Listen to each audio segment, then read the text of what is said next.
नमस्कार दोस्तों, मैं हूं सुनीता। आप सबका स्वागत करती हूं दिशु की दुनिया पर। यहां पर आपको मिलते हैं प्रेगनेंसी, अल्ट्रासाउंड्स और प्रेगनेंसी से related videos, content. So hopefully आप लोगों ने चैनल को सब्सक्राइब कर रखा होगा। और आज हम बात करने वाले हैं कि फीटल हार्ट रेट कहां पर लिखी हुई होती है अल्ट्रासाउंड में, और आप कैसे जान सकते हैं कि ये फीटल हार्ट रेट है या बच्चे की हार्ट बीट कितनी आई है, या कैसे आप यहाँ पर देख सकते हैं किन किन जगहों पर लिखी हुई होती है। तो देखिए, सबसे पहले इस तरीके का आपको एक अल्ट्रासाउंड स्कैन दिया जाता है और कंप्लीटली आपको एक रिपोर्ट भी दी जाती है।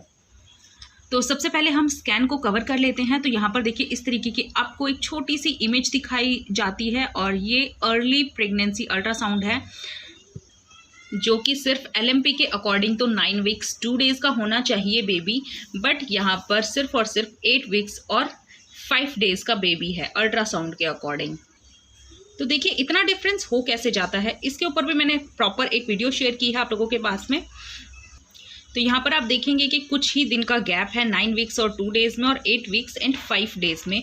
तो ये गैप नॉर्मल माना जाता है, और हो सकता है कि आपके अल्ट्रासाउंड में या आपके बेबी की एज में एलएमपी और अल्ट्रासाउंड की बेबी की एज में लगभग 2 हफ्ते तक का गैप हो सकता है। ये बिल्कुल नॉर्मल है। अगर ज़्यादा भी है तो घबराने वाली कोई बात नहीं है। तो चलिए अब मैं दिखाती हूँ कि यहाँ पर कहाँ लिखा हुआ होता है कि बच्चे की हार्ट बीट कितनी आई है। तो सबसे पहले तो आपका नाम, आपने जहाँ पर अल्ट्रासाउंड कराया है उनका नाम, ये सब लिखा हुआ होता है, मेंशन किया हुआ होता है। आपकी एलएमपी लिखी हुई होती है और आपकी ईटीडी लिखी हुई होती है। वैसे तो बहुत सारी चीज़ें इसमें मेंशन की जाती हैं। आप जिस टाइम पे स्कैन हुआ होता है वो टाइमिंग भी, आपकी ईटीडी भी, काफ़ी सारी चीज़ें इसमें मेंशन होती हैं। तो यहाँ पर देखिए, सबसे पहले तो CRL लिखी हुई है यहाँ पर, आप बहुत ही गौर से देख पाएंगे तो। और यहाँ पे बहुत ही छोटे शब्दों में लिखा हुआ है 8 वीक्स और 5 डेज की प्रेगनेंसी है। तो आपकी बेबी की एज इस तरीके से नापी जाती है, जो भी आपकी बेबी की एज होती है वो वीक्स में नापी जाती है, ना कि मंथ्स में अल्ट्रासाउंड के अकॉर्डिंग। तो ये अर्ली प्रेगनेंसी अल्ट्रा है, इसीलिए सिर्फ और सिर्फ इसमें 2 ही स्कैन दिए हुए हैं, और जिसमें FHR लिखी हुई है यहाँ पर आप। तो इस तरीके की रिपोर्ट्स में आपको यहाँ पर लिखी हुई होती है, आप देखेंगे तो यहाँ पर आप देखिए बहुत ही छोटे शब्दों में लिखा हुआ है FHR या HR लिखा हुआ है, जो कि है 164 BPM। तो BPM की फुल फॉर्म होती है बीट पर मिनट। कुछ जगह पर आपको सिर्फ और सिर्फ BPM करके ही लिखा होगा, या कुछ जगह पर आपको HR करके लिखा हुआ होगा, या कुछ जगह पर आपको FHR means fetal heart rate. और यहाँ पर आपको बेबी की हार्ट रेट इस तरीके से शो होगी, जहाँ पर ये लिखा हुआ है इस तरीके से। एक तो लिखकर आपको शो होगी, और यहाँ पर मेंशन किया गया है जो कि पैराग्राफ की तरह है। तो यहाँ पर एक छोटी सी रिपोर्ट आप लोगों के सामने शेयर की हुई है, और इसी तरीके के आपको स्कैन मिलेंगे। ये अर्ली प्रेगनेंसी अल्ट्रासाउंड है 8 वीक्स 5 डेज का, जिसमें आप देख सकते हैं यहाँ पर आप सारी चीज़ें मेंशन की हुई होती हैं, टाइमिंग, एलएमपी, एज, बेबी की एज एलएमपी के अकॉर्डिंग और अल्ट्रासाउंड के अकॉर्डिंग।